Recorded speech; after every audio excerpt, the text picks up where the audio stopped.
1년 전 송송 커플 송중기, 송혜교, 이병헌이 중 언론에서 나온 송송 커플 재결합설. 송송 커플 재결합설 발단은 송혜교 반지. 송송 커플 재결합설. 손에 다시 결혼 반지가. 송중기 자꾸 손잡으려고 하는데 송혜교는 한사코 안 잡네.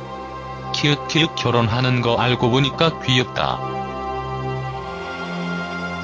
예전에 안재현, 구혜선도 사귈 때 시상식에서 안재현이 무의식적으로 손잡으려고 하니까 구혜선이 뿌리쳤었는데 키읔키읔 보는 눈도 있고 들켜서 좋을 게 없으니 조심하느라 그런 듯.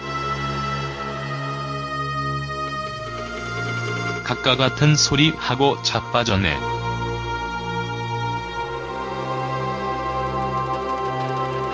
가짜인데 송혜교 걸리냐는 말 한마디 못하고 아가리 쳐닫고 있을까. 한편 두 사람의 파경이 알려지기 직전 송혜교의 근황 사진이 온라인에서 뜨거운 화제가 된 바 있다. 송혜교의 스타일리스트가 올린 송혜교의 근황이 26일 실시간 검색어를 장악한 것. 송혜교는 살이 쑥 빠진 여리여리한 몸매를 과시하며 비현실적인 미모로 온라인을 달궜다. 송혜교의 인형 미모가 화제가 된 바로 다음날 송중기가 이혼 조정을 신청한 사실이 알려져 안타까움을 더했다. 또 송혜교는 파경이 알려진 이후에도 공식 석상의 모습을 드러냈다. 송혜교는 지난 6일 중국 하이난성 사냐에서 열린 화장품 브랜드 행사의 모습을 드러냈다. 이혼 후 첫 공식 행사 참석이었기에 국내외 팬들의 관심이 뜨거웠다. 이날 송혜교는 자신을 보러 현장에 온 중국 팬들을 향해 연신 손을 흔들며 화답했고 한국어로 너무 예뻐, 짱이라고 외친 중국 팬의 말에 웃음을 터뜨리기도 했다. 송혜교의 남편이자 많은 여성 팬들의 사랑을 받고 있는 송중기. 그 역시 안방극장에서 활약을 예고해 주목을 한 몸에 받고 있다. tvN 아스달 연대기를 통해서다.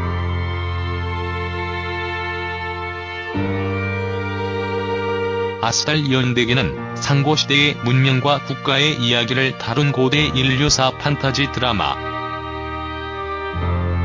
가상의 땅 아스에서 펼쳐지는 이상적 국가의 탄생과 그곳에서 살아가는 사람들의 투쟁과 화합, 그리고 사랑에 대한 신화적 영웅감에 대한 이야기를 담았으며 내년 상반기 방송될 예정으로 전해진다.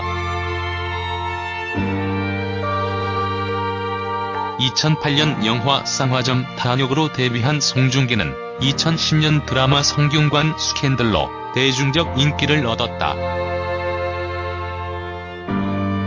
이후 드라마 뿌리 깊은 나무 세상 어디에도 없는 착한 남자, 영화 늑대 소년에 연이어 출연하며 스타 반열에 올랐다. 그러던 중 2013년 입대했다.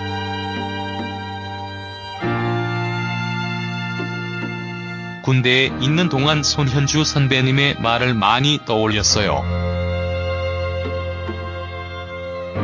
일반 사병과 부대 껴라.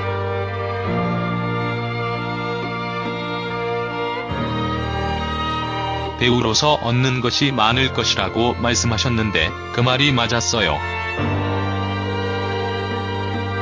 배우 송중기로 살아오면서 느끼지 못했던 것을 많이 배웠고 그때 경험이 연기에 고스란히 스며드는 것 같아요. 송중기는 제대 후 바로 출연한 드라마 태양의 후예를 통해 건재함을 알렸다. 더욱이 일과 사랑, 두 마리 토끼를 모두 잡았으니 단연 인생 작품이라 할 만하다. 결혼은 그에게 또 다른 인생을 선사할 게 분명하다. 그런데 제3자 같았던 강병규와 이병헌의 전 캐나다 동포 여자친구가 사건과 관련해서 이병헌 측에 고소고발을 한다. 이유인즉 이병헌의 전 여자친구의 친구가 강병규의 애인이었던 것. 즉 강병규가 이병헌의 전 여자친구와 짜고 이병헌에게 수십억을 요구했다는 것이 이병헌 측의 주장이고, 강병규는 자신은 그런 적이 없다는 주장. 그러나 강병규의 애인이 이병헌의 전 여자친구를 집으로 데려와서 같이 숙식했고, 강병규가 이병헌의 전 여자친구에게 자기 친구를 소개해줘서 그 친구가 이병헌의 변호사에 전화 걸어서 협박했다는 게 이병헌 측 주장인 걸 감안하면 강병규만 무관하다고 하긴 힘들 것 같다.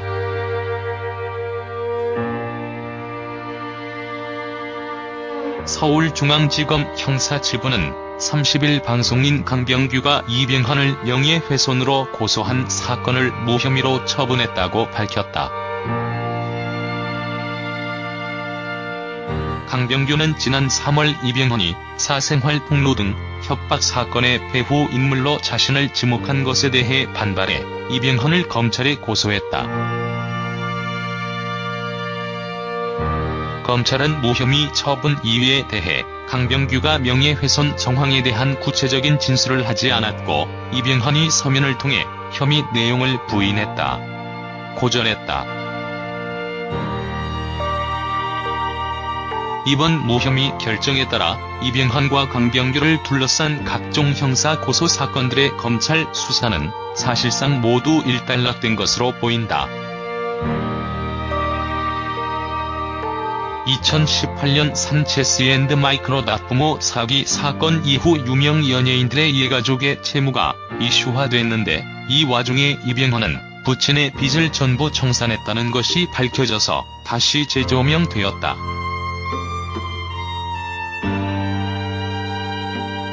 당시 이병헌 부친의 사업은 1997년 IMF 외환위기와 맞물리면서 실패로 돌아갔고, 결국 사업 실패로 충격을 받아 쓰러져 일주일 만에 세상을 떠났다. 이후 자식인 그에게 10억 가까운 부친의 빚만 남겨졌는데, 그냥 부친의 재산 상속을 포기하면 빚을 갚지 않아도 됐었으나, 이런 큰 사건을 겪어 이미지가 최악으로 떨어진 다른 배우들도 많았고, 일부에서는 순수 연기력으로 다시 대중의 신뢰를 얻은 배우도 있지만, 이병헌의 경우에는 데뷔부터 안 좋은 소문들이 많이 떠돌아다녔고, 한 가정을 책임져야 할 결혼한 가장이 아직도 좋지 않은 버릇을 고치지 못했다는 점에서 대중들에게 윤리적 반면 교사감이 되었기 때문에 연기력은 인정받아도 이미지 자체가 좋아지기에는 많은 것들이 필요할 듯하다.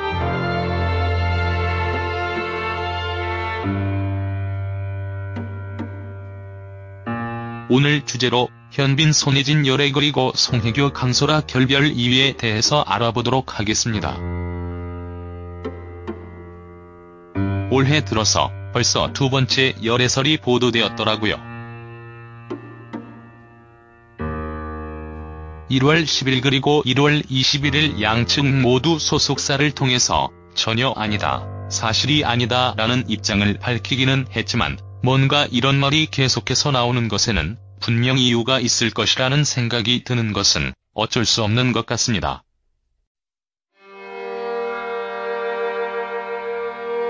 10일 현빈, 손예진 열애설 기사가 나왔을 때는 어떤 네티즌이 이런 말을 올리기도 했더라고요.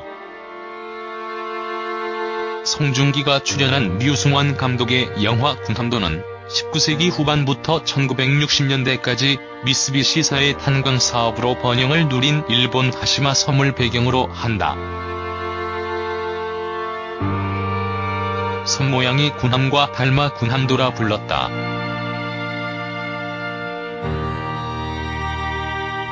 이곳은 74년 폐광되기 전까지 세계 최대 인구 밀도를 기록할 만큼 적은 섬에서 많은 사람이 살았다. 번듯한 아파트와 병원, 학교, 영화관까지 있었지만 조선인은 파도가 들이치는 바닷가나 아파트 지하에서 참혹한 삶을 이어갔다. 폐광 후에는 주민이 모두 떠나 무인도가 됐고 일본이 자신들의 근대화 산업시설 하나로 군함도를 유네스코 세계문화유산에 등재시키면서 논란의 불을 지폈다. 영화는 일본인의 호화로운 삶과 강제징용된 조선인들의 삶이 극명하게 대비돼 서글픈 역사를 다시 한번 되짚게 만든다. 극중 송중기는 군함도에 몰래 잠입해 조선인들을 돕는 독립운동가 박무영 역을 맡았다.